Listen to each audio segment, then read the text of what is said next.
भारत में कुछ जगहें ऐसी भी हैं जो नक्शों पर तो दिखती हैं, लेकिन वहां कदम रखने की हिम्मत आज तक बहुत कम लोगों ने की है। जहां हवा भी फुसफुसाकर चेतावनी देती है और अंधेरा किसी अनदेखी आंख की तरह आपको घूरता है। दोस्तों, स्वागत है आपका रहस्य मुद्रा में। यहाँ हम खोलते हैं उन रहस्यों के दरवाजे जिन्हें समय ने छुपा तो दिया पर मिटा नहीं पाया। अगर आपके दिल में अज्ञात को जानने की प्यास है तो बैठ जाइए शांत होकर, क्योंकि आज का सफर आपको उसी दुनिया में ले जाने वाला है जहां डर और रहस्य एक साथ सांस लेते हैं। बेतालपुर के केंद्र में एक प्राचीन बरगद का पेड़ है जिसके बारे में कहा जाता है कि उसकी जड़ों में एक अधूरी चिता दबी है। सदियों पहले गांव में एक स्त्री को तांत्रिक विद्या के संदेह में जिंदा जलाया गया था। रात होते ही उस पेड़ की सूखी डालों से लाल बूंदें टपकती कई लोगों ने देखी हैं। गांव वाले कहते हैं कि यह पेड़ हर अमावस को कराहता है, जैसे कोई भीतर से बाहर आना चाहता हो। सबसे अजीब बात यह है कि जब भी कोई उस पेड़ के पास जाता है उसे एक भारी सन्नाटा घेर लेता है और कानों में किसी स्त्री की धीमी रुदन सी आवाज गूंजने लगती है। कई लोग बेहोश होकर गिरे हैं, कुछ की मानसिक हालत बिगड़ गई। पेड़ को काटने की कोशिश कई बार हुई, पर जिसने भी कुल्हाड़ी उठाई उसे अचानक कोई अनहोनी घेर लेती। घर में मौत, आग या बीमारी। गांव के बुजुर्गों का मानना है कि वह स्त्री अपनी अधूरी मौत का बदला अभी तक खोज रही है। पेड़ की ओर देखने भर से अजीब बेचैनी महसूस होती है, जैसे कोई खून से भरी आंखें लेकर आपको घूर रहा हो। आज भी उस पेड़ के नीचे नई मिट्टी नहीं जमती, क्योंकि कहा जाता है वहां अब भी कोई जलता है।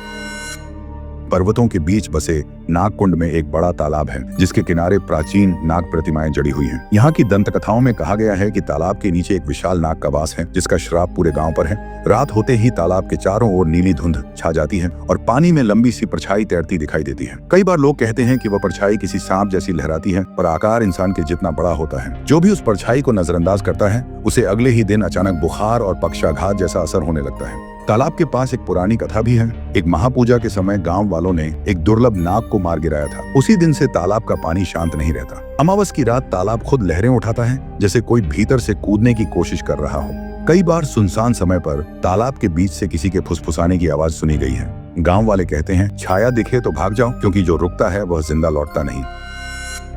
दुर्भाट। गांव में दशकों पहले एक बारात रास्ते में हुए हादसे में पूरी तरह नष्ट हो गई थी। दूल्हा आखिरी बार लाल साफा और घोड़ी पर बैठा देखा गया था, लेकिन मृत नहीं मिला।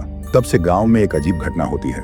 हर वर्ष एक खास रात गांव की तंग गलियों में घोड़े की टापें गूंजती हैं। कई लोग कसम खाकर कहते हैं कि उन्होंने सफेद कपड़ों में लिपटा दूल्हा दूर से चलते देखा, पर जैसे ही पास गए आकृति धुंध बनकर गायब हो गई। बुजुर्ग बताते हैं कि दूल्हा अपनी दुल्हन की तलाश में भटक रहा है, लेकिन उसका रास्ता समय में अटका हुआ है। कुछ घरों के दरवाजों पर रात में हल्की खरोंचें मिलती हैं, जैसे कोई दस्तक देकर चला गया हो। सबसे डरावनी घटना तब मानी जाती है जब किसी को दूर से बारात आ गई जैसी आवाज सुनाई देती है। कुत्ते उस रात रोने लगते हैं और हवा भारी हो जाती है। लोग मानते हैं कि दूल्हा जीवित नहीं, अधमरा है और उसका अधूरा सफर किसी न किसी को अपने साथ ले जाएगा। राजगढ़ के बाहर एक विशाल हवेली है जिसके बारे में कहा जाता है कि उसमें कभी एक संपन्न परिवार रहता था। अचानक एक रात पूरी हवेली में आग लग गई और परिवार का कोई भी सदस्य बाहर नहीं आ पाया। तब से हर रात हवेली के अंदर से धीमी सिसकियां सुनाई देती हैं, जैसे कोई अभी भी मदद पुकार रहा हो। हवेली के टूटे कमरों में कदम रखते ही ठंडी हवा नहीं, जलते मांस की गंध महसूस होती है। कई लोगों ने दावा किया है कि खंडहरों में सफेद साड़ी पहने एक औरत खिड़की से बाहर झांकती दिखाई देती है। सबसे भयावह क्षण तब होता है जब कोई उसका चेहरा देखने की कोशिश करे, क्योंकि जो देखा है वह कहता है कि चेहरा नहीं, काली राख से बना कोई आकार दिखता है। गांव वाले हवेली की ओर देखना तक पसंद नहीं करते। उनका मानना है कि परिवार की आत्माएं अब भी उस रात में कैद हैं और हवेली हर रात वहीं जलती हुई चीखें दोहराती हैं। रुद्रखेत गांव के पास एक सूखा मैदान है जिसे लोग युद्ध भूमि कहते हैं। इतिहासकार इसे साधारण भूमि बताते हैं, लेकिन गांव वाले कहते हैं कि यहाँ सदियों पहले एक भयंकर युद्ध हुआ था जिसमें मरे हुए योद्धाओं की आत्माएं अब भी घूमती हैं। रात को मैदान में खड़े हों तो धूल बिना हवा के खुद उठने लगती है। कई लोगों ने तलवारों के टकराने की आवाजें सुनी हैं, घोड़ों की टापें महसूस की हैं।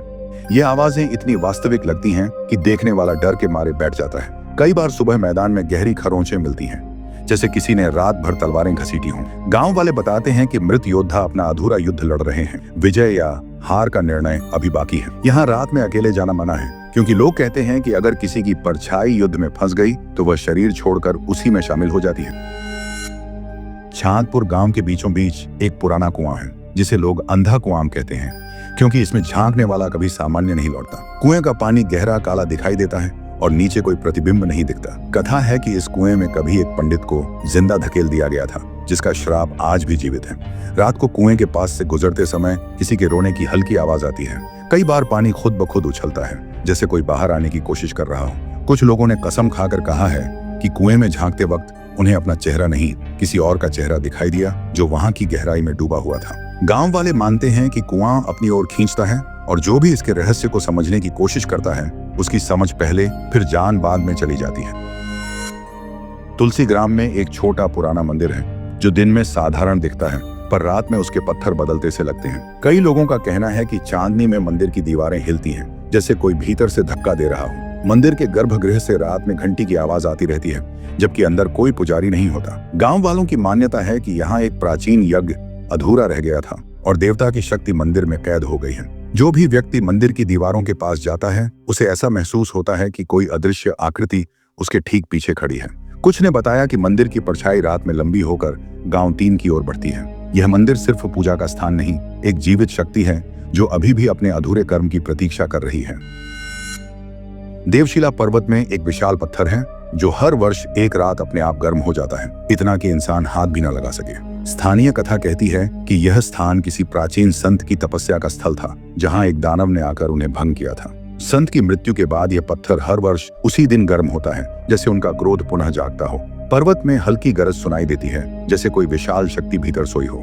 कई लोगों ने कहा कि पत्थर के ऊपर खड़े होने पर अचानक शरीर भारी हो जाता है, जैसे कोई आपको जमीन में धकेल रहा हो। पत्थर के आसपास पक्षी नहीं बैठते और जानवर दूर दूर रहते हैं। गांव वाले मानते हैं कि यह पत्थर संत की आखिरी सांस है और हर वर्ष वह जल उठती है, याद दिलाने की उस भूमि में अब भी कोई शक्ति दहक रही है। मलंग घाटी अपनी सुंदरता के लिए नहीं, बल्कि एक काली आकृति के लिए जानी जाती है जो केवल धुंध वाली रातों में दिखाई देती है। यात्रियों ने बताया है कि घाटी के मोड़ पर एक औरत खड़ी रहती है, पूरी काली, चेहरा, बाल, कपड़े सब अंधेरे जैसे। उसकी आकृति अचल खड़ी रहती है, लेकिन जैसे ही कोई पास जाता है वह गायब नहीं होती, बल्कि अचानक बेहद नजदीक दिखाई देती है। कुछ यात्रियों ने डर के मारे अपनी गाड़ी खाई में गिरा दी। स्थानीय लोग बताते हैं कि यह आकृति कभी एक महिला थी जिसे पर्वत से धक्का दिया गया था। उसकी आत्मा अब हर राहगीर में अपना अपराधी खोजती है। घाटी में रात को हवा नहीं चलती, पर किसी को ऐसा लगता है जैसे कोई उसके कानों के पास सांस ले रहा हो। काली आकृति का रहस्य कौन है, यह आज भी अनसुलझा है। निर्जनपुर का पुराना स्कूल कई वर्षों से बंद है, क्योंकि एक दिन दोपहर में पूरी कक्षा के बच्चे अचानक चिल्लाने लगे और फिर बेहोश हो गए। घटना के बाद स्कूल को ताला लगा दिया गया, पर रात में वहां से बच्चों जैसी हंसी आती है, धीमी, टूटी हुई, जैसे कोई खेल रहा हो। कक्षाओं की खिड़कियां हवा के बिना हिलती हैं और गलियारे में कदमों की आवाज आती है। गांव के लोगों का मानना है कि एक मृत अध्यापक की आत्मा बच्चों को बुलाती है। पर सबसे अजीब बात यह है कि स्कूल की दीवारों पर हर सुबह नई खरोंचें मिलती हैं, जैसे किसी ने नाखून से यहाँ आओ लिखा हो। कुछ लोगों ने दूर से स्कूल के अंदर एक छोटी सी परछाई को घूमते देखा है, पर बच्चे वहां वर्षों से नहीं गए। स्कूल अब एक गूंज बन चुका है, जिसमें हंसी नहीं, चीखें छुपी हैं।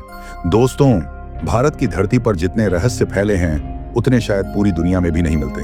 अभी आपने उन जगहों की झलक सुनी जहां अंधेरा सिर्फ साया नहीं, बल्कि एक अनकहा सच छुपाए बैठा है। अगर ये कहानियां आपके मन में जरा सा भी डर या जिज्ञासा जगा कर गई हों, तो रहस्य मुद्रा से जुड़े रहें। हम फिर मिलेंगे एक नई कहानी, एक नया रहस्य और एक नई अनसुनी सच्चाई के साथ। धन्यवाद।